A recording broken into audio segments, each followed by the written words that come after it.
भैया वाह, आप मुझे इतना बेगाना समझ लिए कि मेरे हाथों से 2 गज कफन भी न लिए। आपके आत्मा को शांति।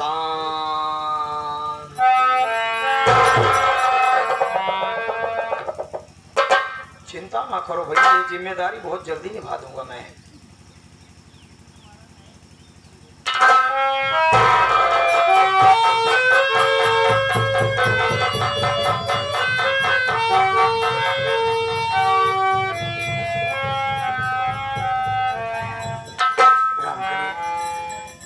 जब तुम ही इस तरह से रो रो के बेहाल हो जाओगी तो बेटी को कौन संभालेगा? धैर्य से काम लो। स्वामी मैं क्या सपना सजाई थी, मेरा सारा सपना टूट गया। उठाओ रात्रि बेटी।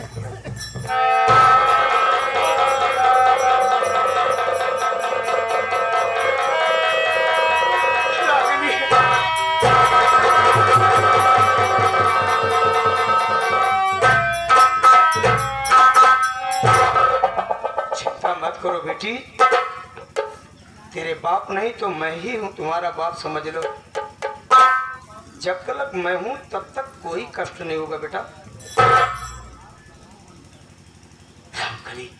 क्या बात है? सारी बातों को भूलते हुए सबसे पहले 5 लाख रुपए को प्रबंध करो, वरना भैया नहीं, अभी नहीं, अगर विमल बेटे को कुछ हो गया तो रागिनी बेटी की जिंदगी का क्या होगा?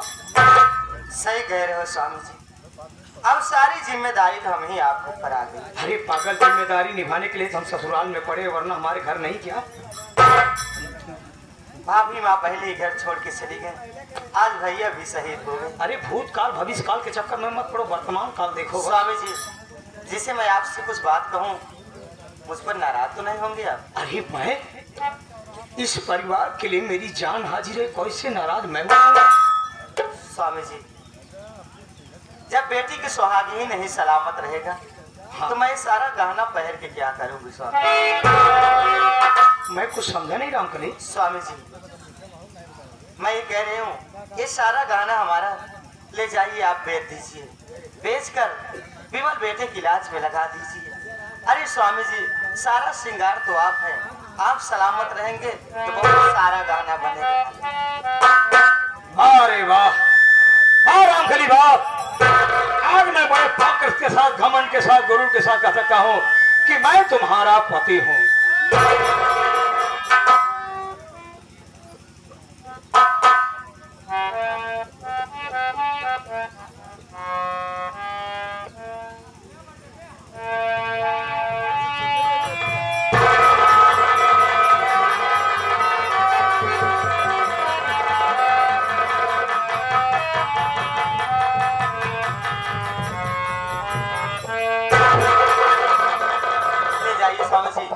रामकली, क्या हुआ? कहा गया है ओस चाटने से कभी किसी की प्यास नहीं बुझती। मैं आपकी बात नहीं समझी। अगर किसी की बुझती है तो है सर्प की। क्या कहना चाहते हैं आप?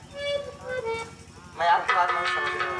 कहने का मतलब है पूरा गहना बेचूंगा तो मुश्किल से मुश्किल 35-40 हजार। क्या 35-40 हजार?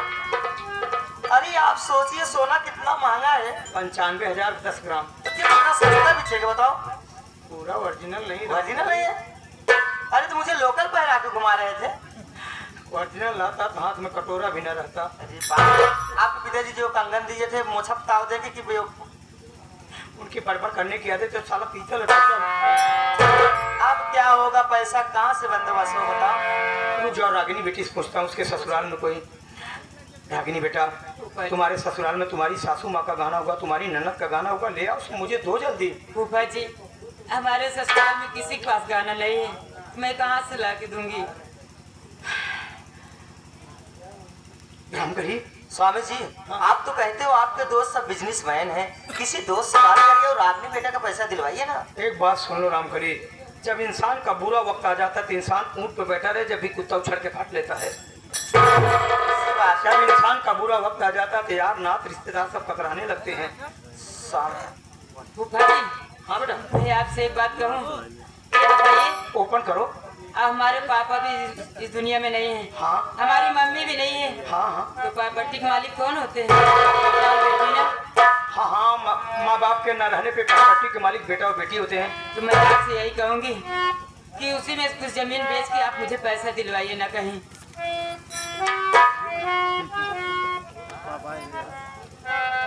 रागिनी बेटी, पढ़ाई तो तुमने खूब किया, लेकिन समझदारी वाली डिग्री लेना भूल गई। तो जितनी भी बात बोलूंगा साथियों परफेक्ट बोलूंगा, अगर गलत बोलूं तो आप लोग जूता फेंक के मुझे मानना। माँ बाप के मरने के बाद प्रॉपर्टी का मालिक कौन होता है भैया? लोग बेटा और बेटी होते हैं ना। लेकिन सबका नियम उसूल बना हुआ है, जब तक नेकपाल द्वारा मिलकर के लिखा पढ़ी नहीं हो जाता, वसीयतनामा नहीं हो जाता, तब तक बेटा और बेटी के नाम जमीन जायदाद नहीं आता है। अब में तुम्हारे नाम है नहीं तो कहाँ से तुम रजिस्ट्री करा सकोगे? लेकिन चिंता ना करो। ए रुक जाया, राजस्व विभाग के कर्मचारियों से हमारी बहुत बड़ी पकड़ है। पैसे के दम पे हफ्ते 2 हफ्ते में तुम्हारे पास। हफ्ते 2 हफ्ते? हमारी जरूरत पैसा की आज है। एक हफ्ते 2 हफ्ते कहीं से इंतजाम एक हमारा दोस्त है जो हमारे पर्सनल व्यवहार पे 10-20 लाख दे सकता है। 10-20 लाख? हाँ। तो लेट क्यों करे? रागनी बेटी जो आप पैसा दिलवाइए ना। ठीक है, तुम यही रहना। ठीक है, अभी क्या चलेगा?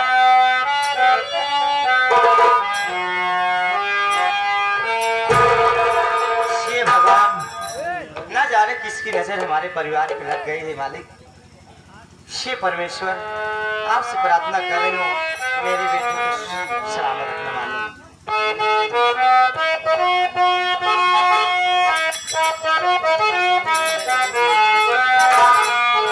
बना के क्यों बिगाड़ा रे, बिगाड़ा रे नसीबा,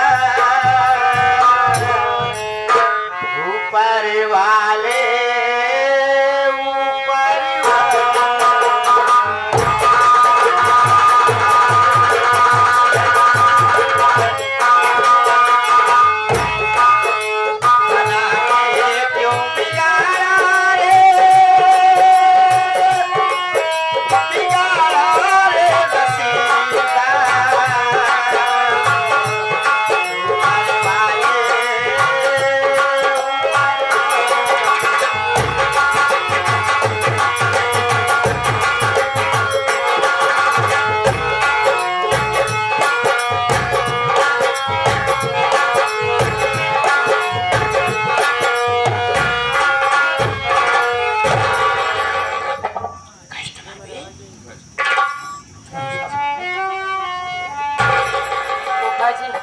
पैसा दिलवाइए ना। SBI बैंक सामने आ जाओ। अंकल जी से। अंकल जी,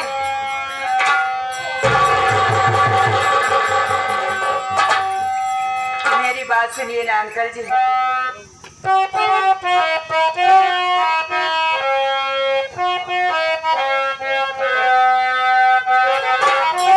मुझे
दो अंकल जी। यस, मेरी बात सुनो। बोलिए ना।